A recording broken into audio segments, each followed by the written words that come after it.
Assalamualaikum warahmatullahi wabarakatuh. Bagaimana kabarnya teman-teman semua? Semoga selalu dalam keadaan yang sehat ya. Sebelumnya, saya ucapkan terima kasih kepada Bapak dan Ibu Guru SMA Negeri 1 Bantul yang telah memberikan kesempatan kepada kami dari pihak KPP Pratama Bantul untuk memberikan sosialisasi kepada para siswa terkait pentingnya pajak bagi negara. Tak lupa, puji dan syukur kita panjatkan kehadirat Tuhan Yang Maha Esa atas nikmat dan karunia-Nya sehingga kita semua dapat berkumpul pada kesempatan ini di Aula SMA Negeri 1 Bantul dalam keadaan sehat tanpa kurang satu apapun. Nah, teman-teman semua, sebelumnya izinkan saya untuk memperkenalkan diri terlebih dahulu. Nama saya Rindi Cahyanti, saya juga merupakan alumni dari SMA Negeri 1 Bantul angkatan 2015. Baik teman-teman semua, mari kita masuk ke inti materi pada hari ini. Namun sebelumnya, saya ingin bertanya terlebih dahulu. Apakah di antara teman-teman ada yang sudah tahu apa itu pajak? Istilah pajak pasti sudah tidak asing lagi, bukan? Apalagi bagi teman-teman yang kelas 3 yang sebentar lagi akan lulus, mungkin jika tidak ingin melanjutkan ke jenjang perkuliahan, akan langsung masuk ke dunia kerja. Nah, di dunia kerja nanti teman-teman, pasti kalian akan mengenal istilah pajak. Segala yang berhubungan dengan penghasilan akan berhubungan dengan pajak. Maka dari itu, penting bagi teman-teman untuk mengenal pajak dari sekarang. Sebelum kita membahas mengenai definisi pajak, kita harus tahu terlebih dahulu mengenai latar belakang diadakannya pajak. Mengapa pemerintah menetapkan pajak? Siapa yang harus membayar pajak? Nah, untuk menjawab pertanyaan tersebut, di sini kita akan membahas terlebih dahulu mengenai hubungan negara dan warga negara. Negara dan warga negara memiliki hubungan yang tak dapat terpisahkan karena keterkaitan hak dan kewajiban.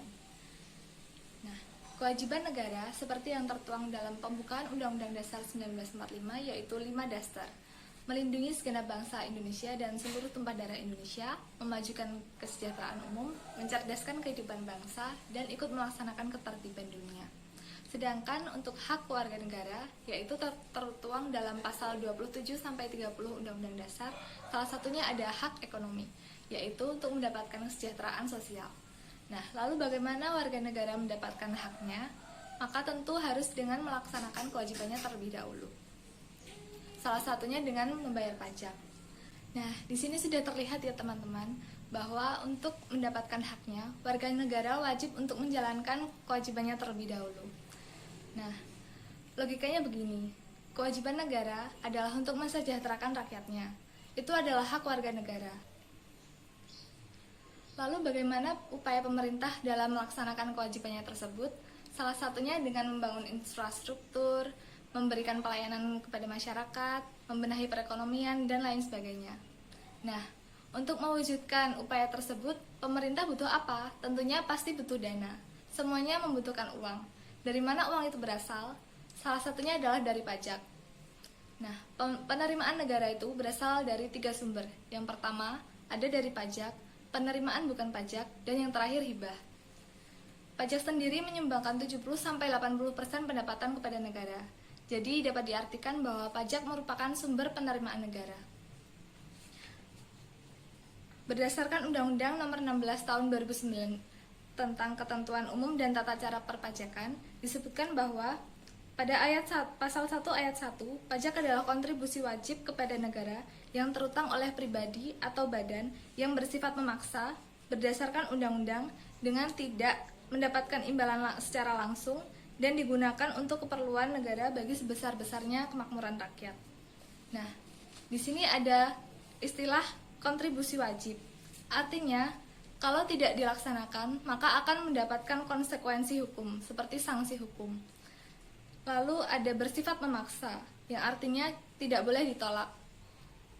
Selanjutnya ada berdasarkan undang-undang. Ada ketentuan yang mengaturnya, ada konsekuensi hukumnya. Lalu tidak mendapatkan imbalan secara langsung. Contohnya seperti pembangunan jalan. Pembangunan jalan kita tidak dapat merasakan secara langsung manfaatnya, tapi itu adalah imbal balik yang diberikan pemerintah kepada kita atas kontribusi dari pembayaran pajak tersebut. Lalu ada digunakan untuk kemakmuran rakyat. Jadi kembali lagi kepada masyarakat.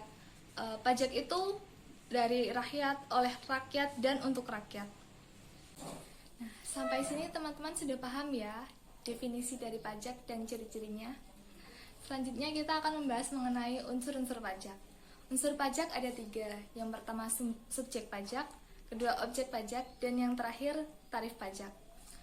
Subjek pajak adalah orang pribadi atau badan yang menurut ketentuan undang-undang ditetapkan wajib membayar pajak. Lalu objek pajak adalah sesuatu yang dikenakan pajak.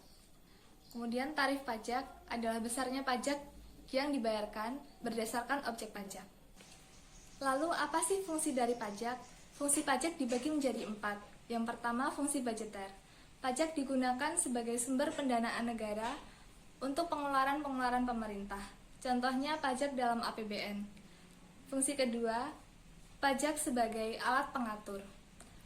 Pajak digunakan untuk mengatur atau melaksanakan kebijakan pemerintah dalam bidang sosial ekonomi. Contohnya, pengenaan tarif 0% pada ekspor. Tujuannya adalah untuk mendorong produk Indonesia untuk diekspor di pasar internasional. Fungsi yang ketiga adalah sebagai penjaga stabilitas ekonomi. Pemerintah dalam mengatasi inflasi atau deflasi, pemerintah dapat mengeluarkan kebijakan perpajakan yang sesuai. Lalu fungsi yang keempat ada fungsi redistribusi pendapatan, yang fungsinya adalah untuk meratakan pendapatan masyarakat. Lalu apa sih jenis-jenis pajak itu? Jenis pajak dibagi menjadi 3. Yang pertama berdasarkan sifatnya. Ada pajak subjektif dan pajak objektif. Contoh pajak subjektif adalah PPh atau pajak penghasilan. Contoh pajak objektif adalah PPN.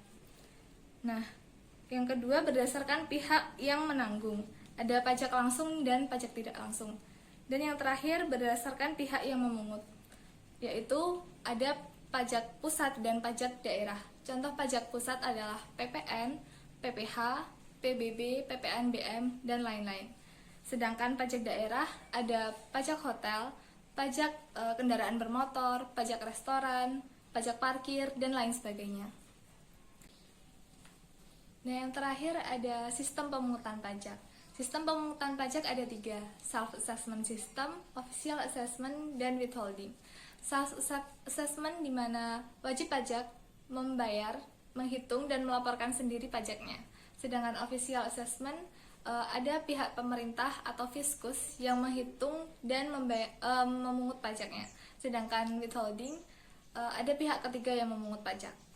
Nah, baik teman-teman, itu dulu materi pada hari ini. Jika ada pertanyaan bisa ditanyakan langsung atau nanti bisa disampaikan melalui alamat email saya ya.